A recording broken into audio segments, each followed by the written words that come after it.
Okay, it's time for round 5 of the F1-S-R 1974 series at the Hills of Death. Aptly named. This race is brought to you by the 1974 Seat 124D. Sleek, stylish, sporty, and no, shut up, it's not a Lotta. So here are the cars coming up to the grid. Peter Blom on pole once again. Nick Severin alongside. You can always tell Nick by the white helmet, Tim Schenken's helmet. And Trevor Green starting in 3rd place. So here come the lights. Green light, here we go. Long, long, straight stretch of road downhill towards the first serious turn on this track, so we'll get a nice view of all the cars coming through at the bottom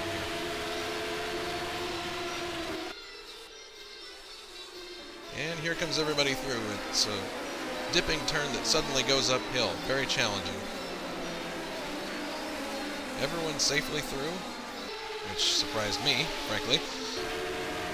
Now, this is Trevor, who's maintained his 3rd place, and he's following Nick.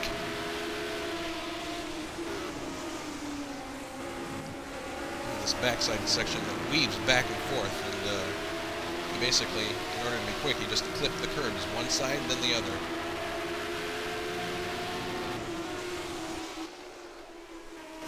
Coming down into a series of back and forth 90-degree corners, but elevation changes throughout. Peter Blom still leads. And this is a little bit further back in this pack. This is Nicholas Cole coming up to do battle with Joel Trombley in the Team Canada Bravo. He's coming down the inside here at this double apex. Gets alongside him. And amazingly, look at Joel. He's just fighting back the whole way. But coming up to this uphill section, Nicholas just manages to get in front. This is going to be typical of a lot of the racing you'll see in this round, particularly with regard to Ferrari and Lotus. So this is the end of lap 1. Peter in his familiar place out in front. Coming to the line. There's Peter in 1st. You see Momo up there also in the token. Everybody streaming through. Here's Trevor. He's gotten by Nick Severin there, going back into the first turn. So Trevor now in 2nd place. Nick Severin drops to 3rd.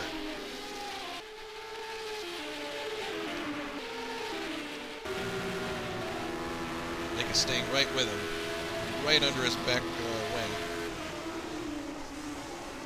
Very, very close racing here in the early going. Oh, Trevor gets onto the, I guess what we would call it is grass creep. And look at that. Nick is able to squeeze right by. Trevor hanging right with him here. He's going to go quietly.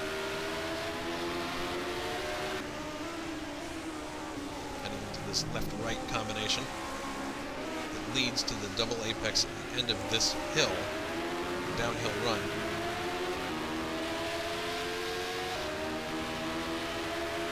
Downshifting for the double apex. You see Momo there just behind Trevor,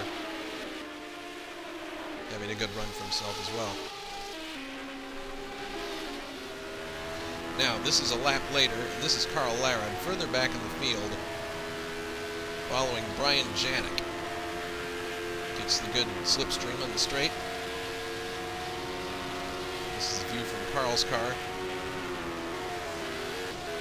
Brian's going to try an inside move here. Just gets right alongside him. But masterfully, Carl is able to hold him off. Great piece of driving.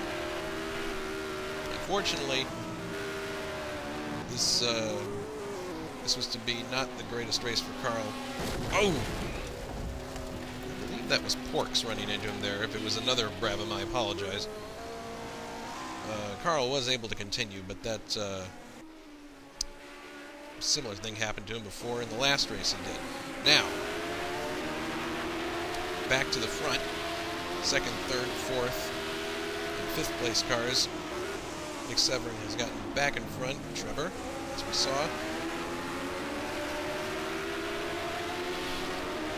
Now up this long hill towards a hairpin. Flipping the curbs. Trevor tries the inside, but can't get it done. And you'll notice that because he tried that maneuver, he had an odd line coming out, and now Momo is ready to attack. Going down to the second hairpin that leads to the start-finish area. Lots of tire smoke, people locking up all over the place. Momo gets to the inside, but just can't pull it off.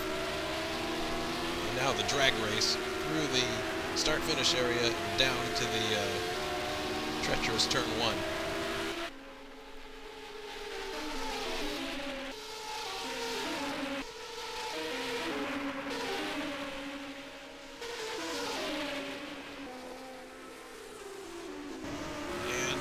Momo's through there, but Trevor, oh, shoot. There's an example of how you can overcook things in that corner. Car can oversteer if you get on power too quickly. Anyway, looking further forward into the race, this is lap 5, I believe. And this was really where most of the action was in the race, between the Ferrari of Chris Boland and the two low tie of Nick Severin and Dylan Yates. Here comes Chris back by again. These two just battled all day long. I actually had to cut out a decent amount of footage of these three, because if I had included it all in this video, it would have been way over 15 minutes. But this was typical of the race for these guys. There was no rest for Chris and the two low tie.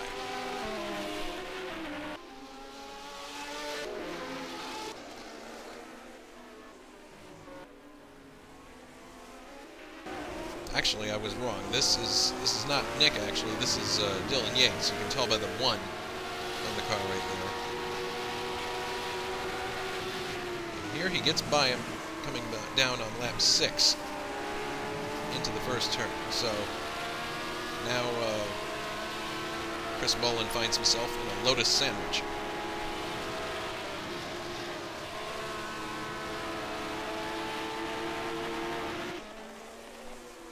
Coming around to the backside of the course where it gets really snaky.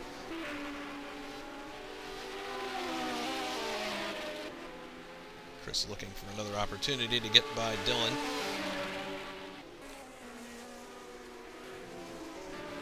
And in the meantime, you can see that Nick is closing in from behind.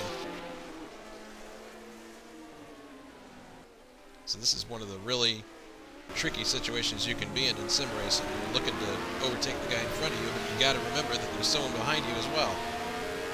So you have to be offensive and defensive at the same time, which doesn't always work out.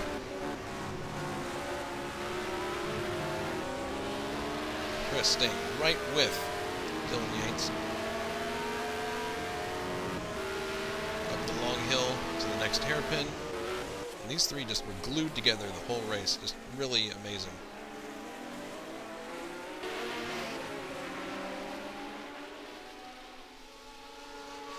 Now this is lap 7. And actually the Lotus's low tie have swapped positions, and this is Nick now going in front of Chris Boland. Chris isn't going to allow this. Comes back on the inside, takes the position back, sweeps across. Now they head into this fast fourth gear corner. Nick Severin has the momentum going up the hill and goes right back in front. Great racing between these three.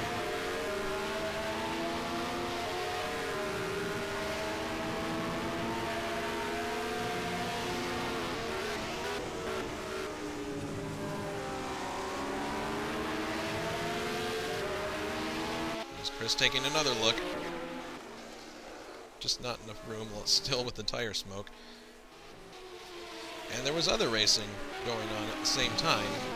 A lot of the cars were spread out, but here is Joel Tremblay having a good race for himself, getting by Angelo. Next car in line is Paul M. Jones, who at the time was running 7th. So that means that Joel's 8th. Although the scoring on this race got really screwy, and if you're interested in all the backstory about it, you can go to the forum and check it out. Apparently the start-finish line did not include the pit lane, so anytime anyone pitted, they lost a lap in the count. So that made scoring the race really difficult. But look at how quickly Joel was able to close up on Paul there, just in a matter of 2 corners. Now we're back to the other battle at the front.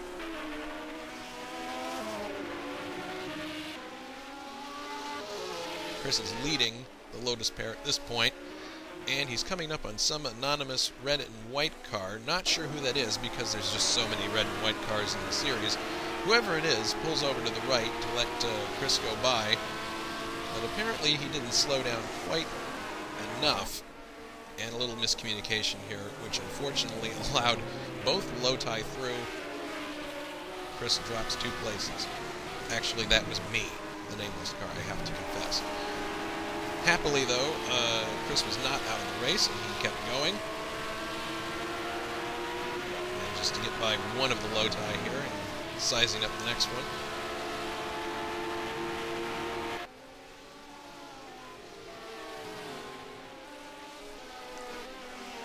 Now, this is Nick Severin making his mandatory pit stop, which would promote Chris Bolin and Dylan Yates 1 position each. Here they are continuing on down the straight.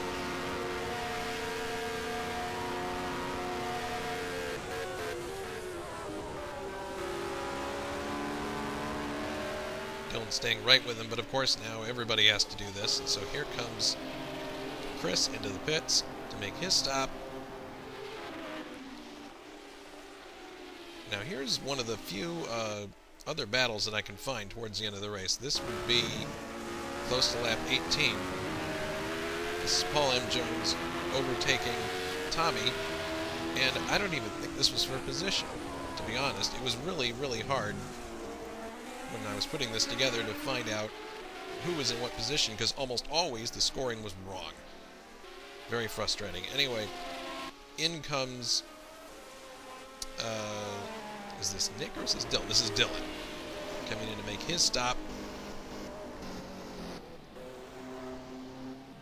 Jacks go up, and as a result, here comes Peter through. Actually, Dylan was leading at that point, and now that he's making a stop, Peter's back in front, so Peter must have already made his mandatory stop. But the odd thing is, I was watching the scoring, and even after Peter went by him, he was still scored in 2nd place until he came around again. So again, with that lap that everyone was penalized because of the stupid start-finish line. And then, mysteriously, Nick Severin comes in again. At this point, the scoring error had him down in 21st place, which must have had him going, what in the world did I do wrong? Thankfully, all of that was corrected after the race by Tommy, who did the diligent work of fixing the standings, and we're all very grateful to him for that. And apart from all that craziness, here comes Peter coming through to take the win. Race over, and now it's time for the obligatory destruction climax. Peter slows down. He wants to get a good seat to watch all this. And there's Paul M. Jones. Oh, goodness. I believe that was Peter Lang running into Paul. And Ace and Wesraz get into the act. 6-2, 6-2, 6-5, 6-2. So that is round 5. Another win for Peter. He's got a stranglehold on the championship. Next round is going to be in the Czech Republic at Autodrom Most.